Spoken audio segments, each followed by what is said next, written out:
இனி உலக வெப்பமயமாதல் குறித்து டாக்டர் எம்.எஸ். சுவாமிநாதன் அறக்கட்டளையின் நிறுவனர் டாக்டர் எம்.எஸ். சுவாமிநாதன் வானொலிக்கு அளித்த சிறப்பு பேட்டி.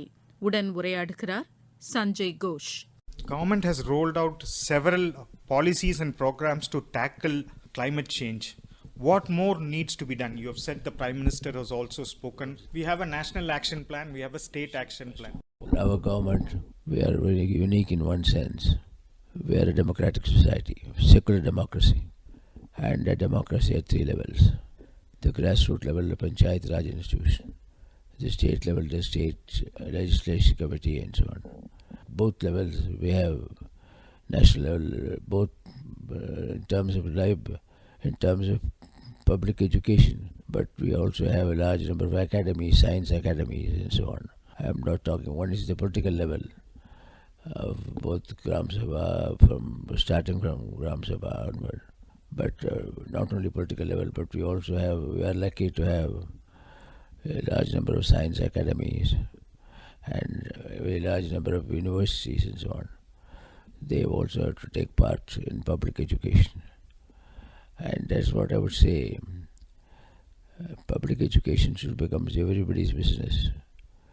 Not only a few, but we should all feel this climate does not distinguish between the rich man and the poor man.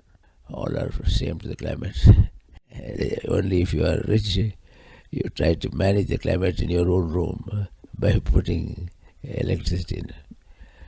So I think the time has come for us in our country when there is much more awareness, I would say. And I have been watching it. We started this foundation, Climate Research, in 1989. Over 30 years of work we have done. I see in the beginning there was very great reluctance. Even when I became president of the Pugwash Society of Science and World Affairs. Pugwash is a very important one, both from the point of view of nuclear energy and that possible use of nuclear tools for not peaceful purposes but non-peaceful purposes. So I think I feel we are in a mode of transition from a low-carbon society, from a high-carbon society to a low-carbon society. And that is a great, this transition we should make use of as far as possible. We should try to make use of this transition for the good of the country. Do you think that developed countries' commitment towards tackling climate change, one is transfer of technology to the developing countries. Is it happening at the pace that it needs to be done at?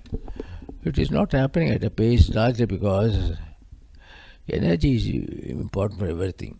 I need energy. This room is now lit, it is energy.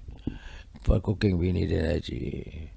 Therefore, the pace can be accelerated provided we find alternatives to every one of the high carbon activities. For example, the smokeless chula may be a small item, but that is important. Make a contribution. So we should try to make more and more of such contributions, and people should be aware of the importance of climate change from mainly on the children. Even if we say in the next 10 years nothing much is going to happen, but the next 20 years will happen, and your children are grown up, and therefore we should not be complacent. Stubble burning become a major issue in Delhi, and what are the steps to be taken to tackle this stubble burning? And stubble burning, when the rice wheat rotation started in Punjab, and I have been witness to this from the beginning. We developed rice varieties which can grow along with wheat, but then the rice has to be harvested by September, October, so that the wheat can be planted at the right time. Otherwise the wheat yield will go down. Therefore, even at that time I suggested we should have varieties of rice which can be harvested earlier. Don't think, the longer the duration, the greater is the yield. But don't go by one crop yield. Take the two crops together, the rice and wheat rotation. Somehow, this was a completely new rotation in Punjab. They are used to basmati rice. There is not a problem. Basmati, their duration is alright. So, in a lecture in Patiala, I suggested that wherever there is rice wheat rotation, develop a rice biopark. Rice biopark means every part of the rice plant, the straw, the hull, the husk, the leaves, all of them should be utilized. And they have views also. They are all, because my point is, unless there is an economic value to them, in South India they don't burn straw. In my house, my mother used to maintain 4 or 5 cows. What's called vacuole, very, very important to keep it carefully. She will not waste one straw. Therefore, where there is an economic value to it, people look after it. When you don't have any value, the value is more by planting the wheat at the right time. In the case of the rice-wheat rotation, the income is more if you plant the wheat at the right time. Therefore, they don't care what happened to the stubble burning. It can be done. It is not easy. It's because stubbles have so many values. I wrote 10 or 15 years ago to the government of Rajasthan. You are nearby, you have got a lot of cows. But it's a desert area. Desert area, a lot of cows. They are undernourished. If you give them a little more. So buy off the stubbles from neighboring Punjab, give them some money, take them away and feed it to your cattle.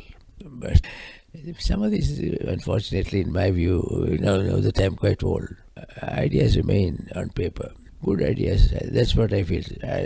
Many of my good ideas I took to the field very fast. I didn't expect. In fact, that time Professor V.K. Rao said, I said in one meeting, in another 10 years we'll have 50 million tons of wheat. He said, if we get 15, I will be more than happy. So people didn't realize things can happen fast. But in this kind of change of cropping system and so on, you have to develop a technology. For example, there are 5 major farming systems. They are there in the garden here. Kurunji, Mulai, Nedal, Palai, Mardam. The dry zone, the wet zone, the coastal zone, the hill zone. All of them require different attention. You will have to develop methods of meeting the requirement. But I think that knowledge is now coming, that farmers alone be burdened. You see, normally they blame the farmers.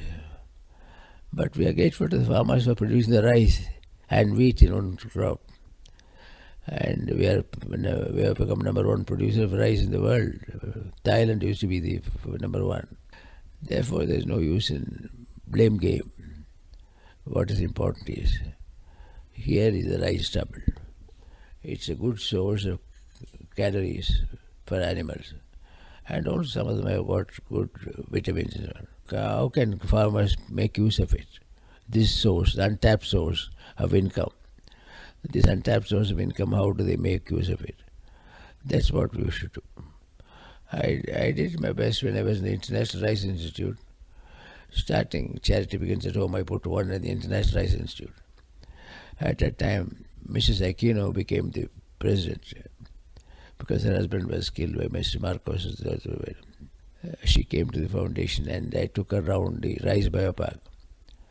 And she saw a beautiful rice straw paper, beautiful paper. She asked that lady, it's a Filipino lady, how much does it cost? She gave some figure. Can you print for me 1,000 Christmas cards this year, rice straw paper? Straight away she placed the order, 1,000 Christmas cards. So there are uses, economic uses, but some amount of information dissemination is necessary.